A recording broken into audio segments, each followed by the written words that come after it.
Olivia's confession. I never thought I'd find myself here, at 50, with my heart feeling like it belongs to a woman half my age. Some nights, I still wake up and wonder if I've lost my mind completely. See, but then I feel the warmth beside me, and I know that what we've found is the realest thing I've ever experienced. It wasn't supposed to happen this way. After Paul, I had built walls so high around my heart that I was certain no one would ever scale them again. When your husband of 15 years looks you in the eye and tells you he's found someone else, someone younger, someone more exciting, it does something to you. It changes you in ways that can't be undone. I remember packing my things in that beautiful brownstone we'd lovingly restored together in New York, each object a memory I couldn't bear to leave behind, but couldn't stand to look at either. Asheville wasn't just a new city. T was my sanctuary.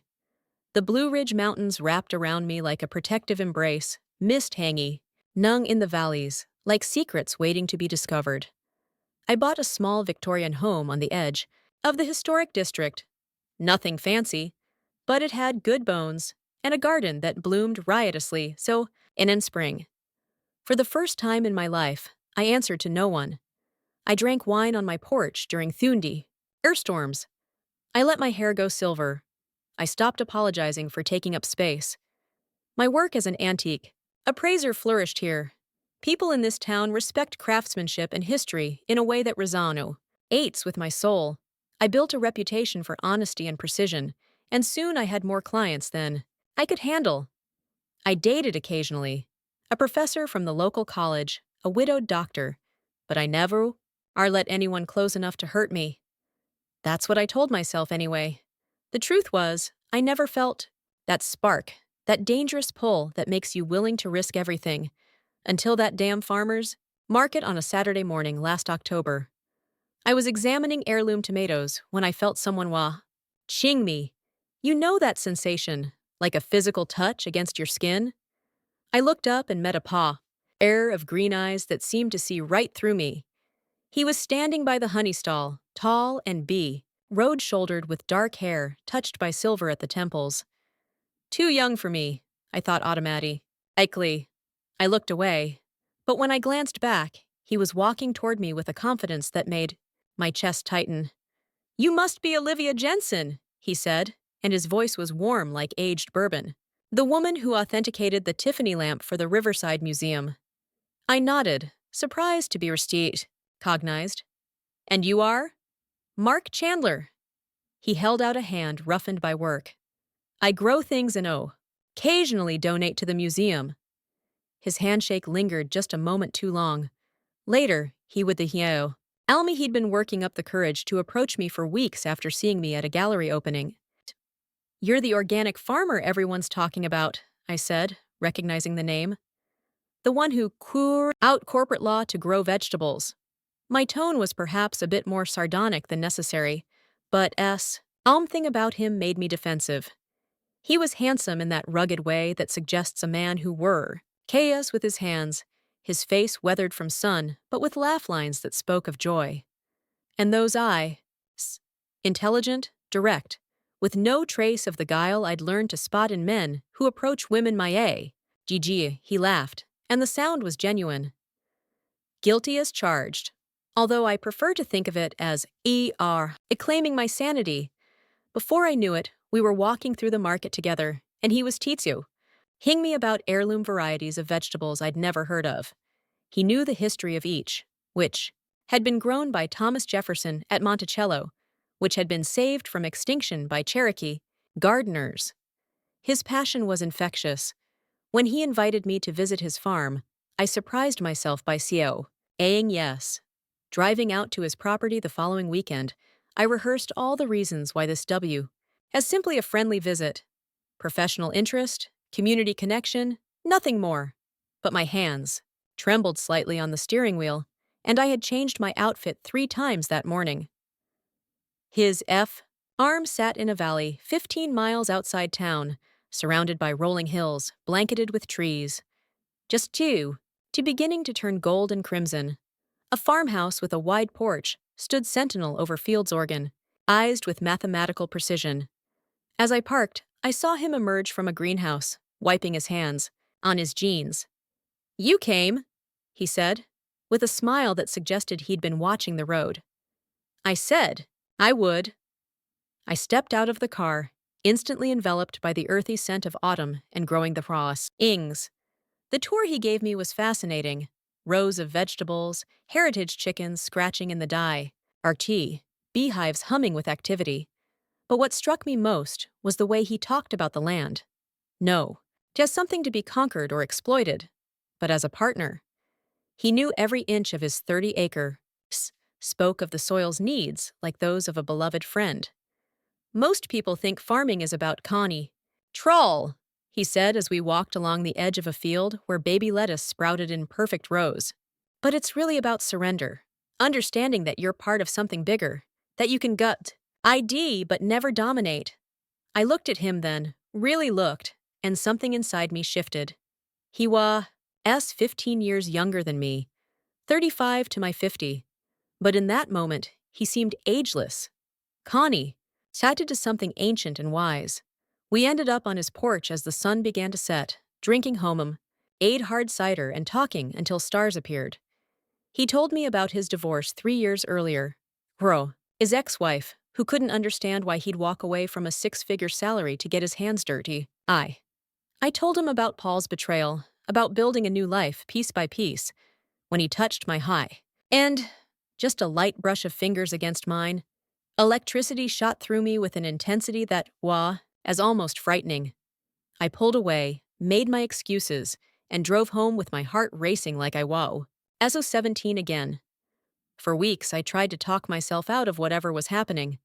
I created a list of all the reasons it couldn't work. The age difference, my emotional scars, the fact that it moved in different worlds. But he kept showing up, at my antique shop with coffee and questions about Art Deco silver, at the museum fundraiser looking devastatingly handsome in a suit that couldn't hide his farmer's build, at my favorite bookstore where he happened to be browsing poetry. Each time, our conversations grew deeper. He wasn't just physically attractive, he was thoughtful, curious, well-read despite having left a prestigious education behind. He asked questions and actually listened, to the answers. He never tried to impress me with displays of wealth or status. Instead, he had me things he'd grown with his own hands. A perfect eggplant with skin like polished amethyst. Sturs, Aubrey's so sweet, they made me close my eyes in pleasure. The first time he kissed me was in my garage, on a November evening, when the air smelled of wood smoke and impending snow. I'd invited him for dinner. A casual affair, I told myself, and we were looking at the stars when he gently turned me twat. Him. Olivia, he said, my name sounding like a prayer on his lips. I need to be honest with you. I'm falling in love with you, and it terrifies me because I've never felt this way before. If you tell me to leave right now, I will. But I couldn't go another day without telling you the truth. I should have sent him away. Instead, I rose on my tiptoes and pressed my lips to his. The kiss was the tentative at first, then hungry with 15 years of loneliness behind it. When we finally broke apart, we were both trembling. This is insane, I whispered against his chest. I'm too old for you.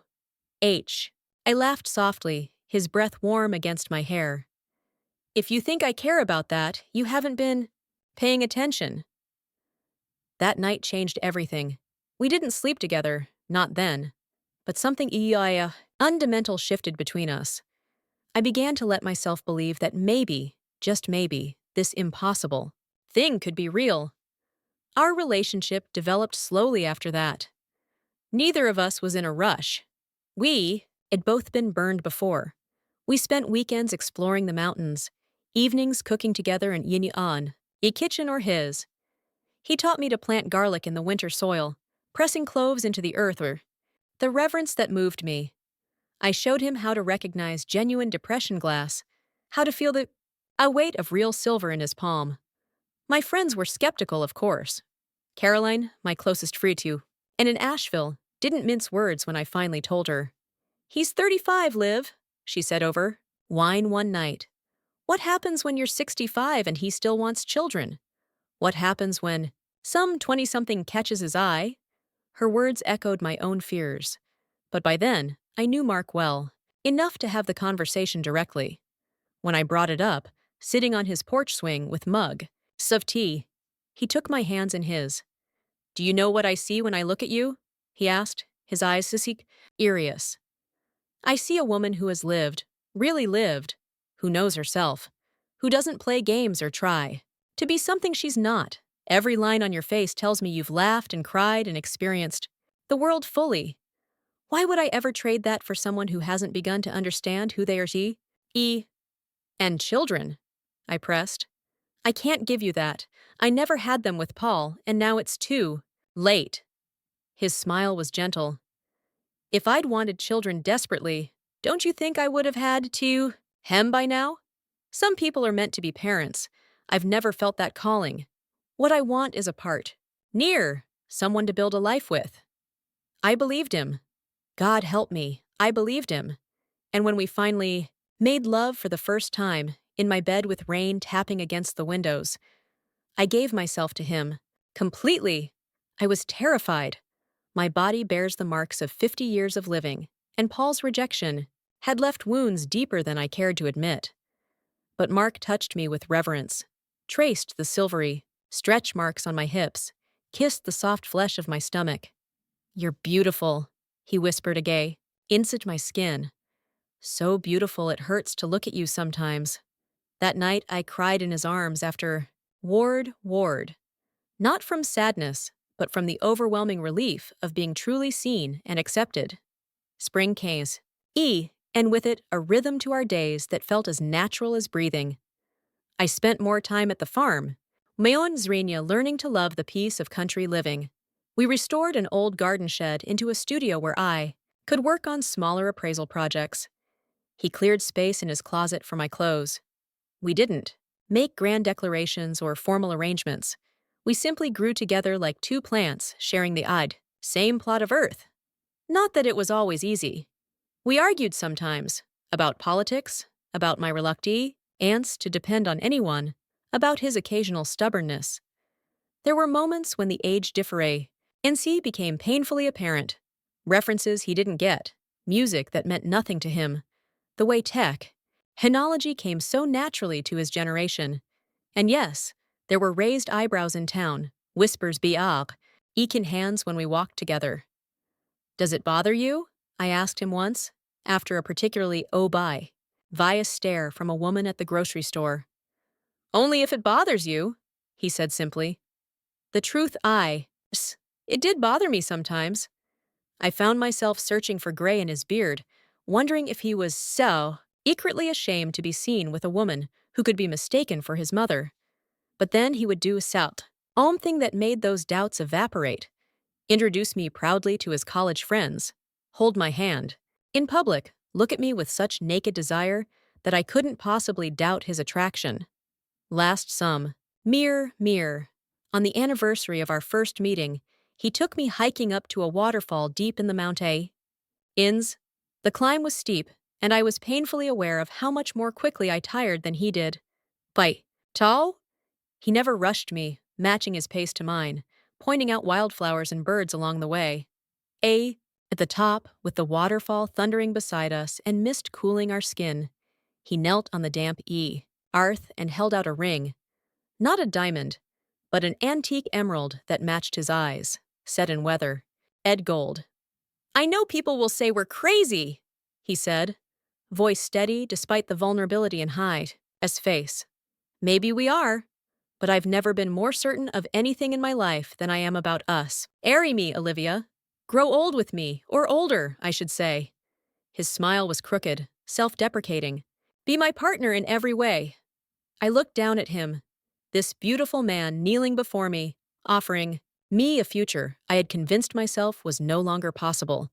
Behind him, the waterfall crashed against ancient rocks, the water finding its inexorable path downward, as it had for thousands of years. That moment, I understood something profound about the nature of love. That sometimes it comes when you least expect it, defying all your careful plans and sensible precautions. Yes, I said, and the word felt like coming home. Yes. We were married 3 months ago in his apple orchard, surrounded by friends who had finally come to understand what we saw in each other. My grown stepson from my marriage to Paul came, which meant more to me than I can express. We wrote our own vows, promising no, forever. We're both too practical for that. But honesty, respect, and presence for whatever time we have together. Now, as autumn returns to the mountains, and the world outside our window burns with key, oh lore, I find myself filled with a contentment I never thought possible. There are still moments of still days when I look in the mirror and wonder what he sees in me. But then he'll call from Tew. He feel to tell me the first frost has turned the kale sweeter, or I'll catch him watching me work, with a look of such pride that my chest aches with fullness. Last night, lying beside him in the dari, listening to the rhythm of his breathing, I realized something that brought tears to my eyes. I am no longer afraid of growing older, not because he makes me feel young, though sometimes he does, but because he has helped me see that every stage of life brings its own beauty, its own wisdom, its own capacity for joy.